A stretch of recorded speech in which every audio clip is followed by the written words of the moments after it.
کیا. تو یہ بھی ایک قابل دید بات ہے کہ اور جو نیم پلیٹ بنائی گئی اس میں اہلیان کراچی کا تذکرہ بھی کیا گیا.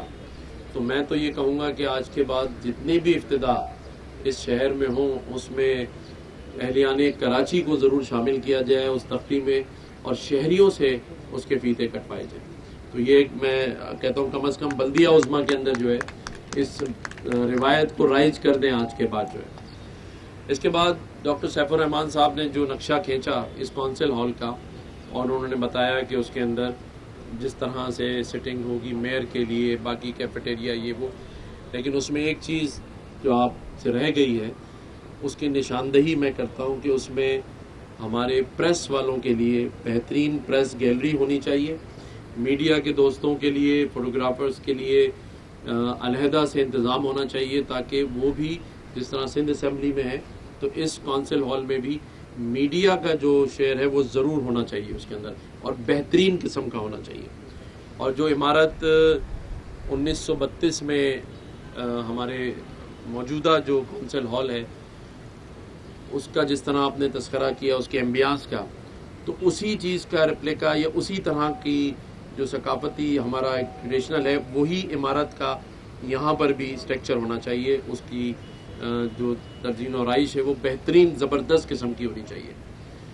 اب میں سمجھتا ہوں کہ آج اس شہر کراچی کے لیے اس لیے اعزاز کی بات ہے کہ 1932 سے لے کر آج 2023 تک ان کے وہ نمائندے جو ان کی نمائندگی کرتے ہوئے میئرشپ کے اندر کراچی کے مسائل کو لے کے آگے بڑھتے تھے، آج ان کے لیے ایک ایسا کونسل ہال جو ضلع بستی ایسٹ مطلب شرقی جو ہے اس میں اس کا قیام ہونے جا رہا ہے.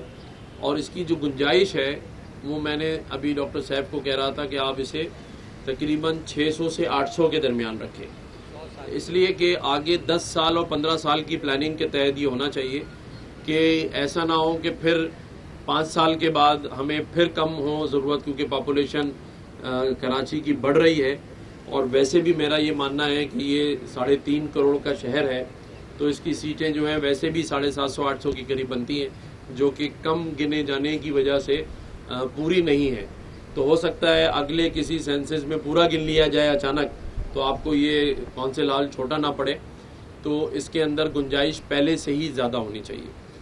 مقصد صرف اور صرف کراچی اور اس صوبے کے اندر مسائل کا ہونا بڑا المیہ ہے، اور ہر اس چیز کا پچھلے 10 سالوں نہ ہونا یہ بھی بڑا المیہ ہے. مثال ایسے لے لیں کہ کراچی گیمز جو ہے وہ پچھلے 12 سال نہیں ہوئے تھے، ساتکین ایوارڈ پچھلے 13 سال سے نہیں ہوا تھا، اور اسی طرح کئی سالوں سے اس کونسل ہال کا قیام اور اس کا افتتاح نہیں ہو رہا تھا.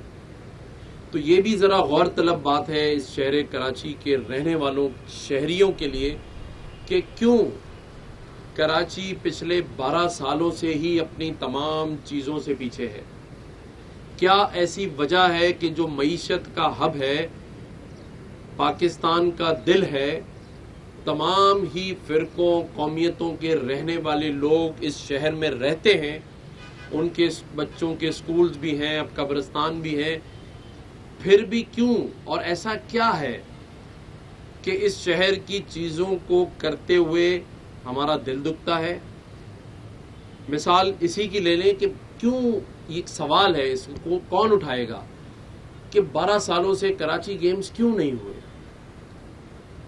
یہ سوال کوئی کیوں نہ اٹھائے، اور اٹھائے کہ ساتکین ایوارڈ جو پاکستان ہی میں نہیں دنیا میں اپنا نام پیدا کرنے والا شخص، فریئر ہال میں جس کی تمام پینٹنگز موجود ہیں، اور وہاں آخری ان کی جو دن تھے اس میں وہ اس وقت بھی پینٹنگ کر رہے تھے، تو اسے بھی 13 سال سے منعقد نہیں کیا گیا.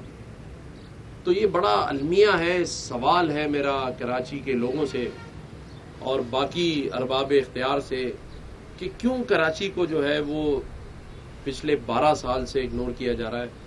اور اب کیسے ہوگا کہ ہمارے لوگوں کے جو مسائل ہیں اس شہر کے وہ کیسے حل ہوں گے؟ کب آئے گی اس شہر میں بجلی؟ معیشت کا شہر ہے، بجلی سے محروم ہے، اور اگر اس کی ٹیرف دیکھیں تو بہت ہائی ہے. ایک عام آدمی بجلی کا بل لے کے گھوم رہا ہے. آپ یقین جانیے، اگر ہم چاہیں، میں آپ کو یقین سے کہہ سکتا ہوں، کوئی میرے ساتھ بیٹھ جائے، فیزیبلٹی بنا لے کہ 300 یونٹ تک بجلی فری دی جا سکتی ہے. کراچی کے شہریوں کو 300 سے 500 یونٹ فری ہو سکتے ہیں.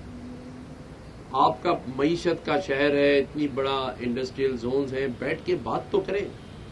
کون کرے گا؟ کراچی کے ہر گھر میں پانی آ سکتا ہے.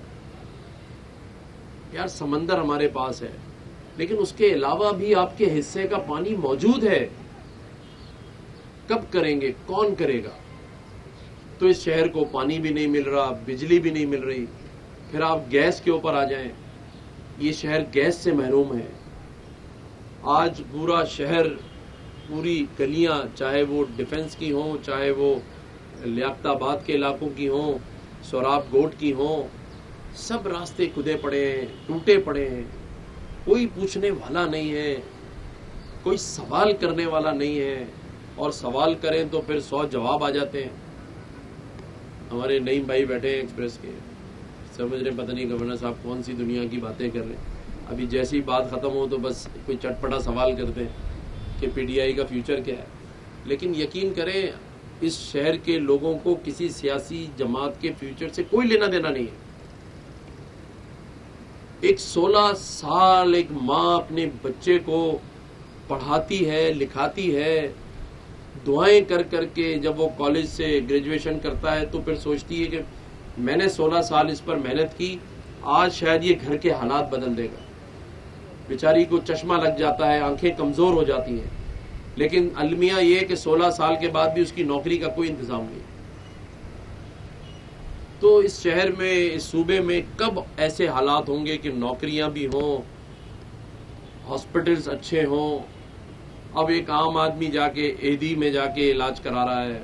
آج 75 سال گزرنے کے بعد بھی کفن دفن کا انتظام ریاست نے نہیں کیا ہوا، یہ خیراتی اداروں نے کیا ہوا ہے. ہمیں بدلنا ہی نہیں ہے اپنے آپ کو. تو بدلنے کی بھی ضرورت ہے، اور وہ تب ہوگا جب ہم سب سوچیں گے اس ملک کا، اس صوبے کا اور اس شہر کا، اور خاص طور پہ اس شہر کا. کیونکہ جو انجن ہوتا ہے نا کسی بھی ٹرین کا، اصل نظر طاقت چیزیں انجن کے اوپر ہوتی ہیں. یہ پاکستان کا انجن ہے کراچی، جسے کبھی کوئلے ڈال کے، کبھی پیٹرول ڈال کے سب بس کھینچے جا رہے ہیں، چوسے جا رہے ہیں، اس کا رس چوس کے. دے کوئی کچھ نہیں رہا اس شہر کو. تو جو بھی اس شہر میں رہتا ہے، کسی بھی زبان کا بولنے والا ہے، یہ شہر اس کا ہے، لیکن اس کے ساتھ سلوک اچھا نہیں ہو رہا ہے. اسٹریٹ کرائم، روزانہ لوگ مر رہے ہیں. اب آپ مجھے بتائیں، جس شہر میں روز ایک جنازہ اٹھ رہا ہو، کسی ماں کی کوکھ اجڑ جائے، اس شہر میں کیا چراغاں کریں، کیا کریں؟ کوئی افسوس ہی نہیں کسی کے چہرے پہ، کسی کی جوں تک نہیں رینگتی. کوئی سوال تو اٹھائے کہ اتنے بچے مر رہے ہیں اس شہر کے، کون جواب دار ہے؟ کس سے پوچھیں؟ گورنر کا کام نہیں ہے بھائی، جو پوچھ رہا ہے اس کا ہی کام نہیں ہے تو مان لیتے ہیں کام نہیں ہے میرا. بھائی پوچھنا تو کام ہے نا میرا، کیوں نہیں ہو رہا؟ روزانہ لوگ مر رہے ہیں. آپ بتا دیں، ان 3 مہینوں میں، 4 مہینوں میں نکال لیں اپنا اموات کی تعداد کا فگر نکال لیں. اور وہ نوجوان جو این ای ڈی کا طالب علم ہو، انجینئر کی ڈگری لینے والا ہو، اس کو مار دیا. آپ بتا دیں کسی کا گھر کا لگتے جگر چلا گیا، اور ایک نہیں 60 سے زائد 70 سے زائد لوگ چلے گئے، جوان، بچے، بچیاں. کوئی ایک آدمی بتا دیں جس نے پولیس میں خود آ کے استعفیٰ دیا ہو پریس کانفرنس کر. ڈٹائی دے کے سب کو بیٹھے بھی رہنا ہے اپنی سیٹوں پہ، اور پھر حل بھی کوئی نہیں. اور پوچھیں تو پھر کہتے ہیں آپ پوچھ کیوں رہے؟ تو مسائل کا حل چاہیے. یہ شہر لاوارث شہر نہیں ہے.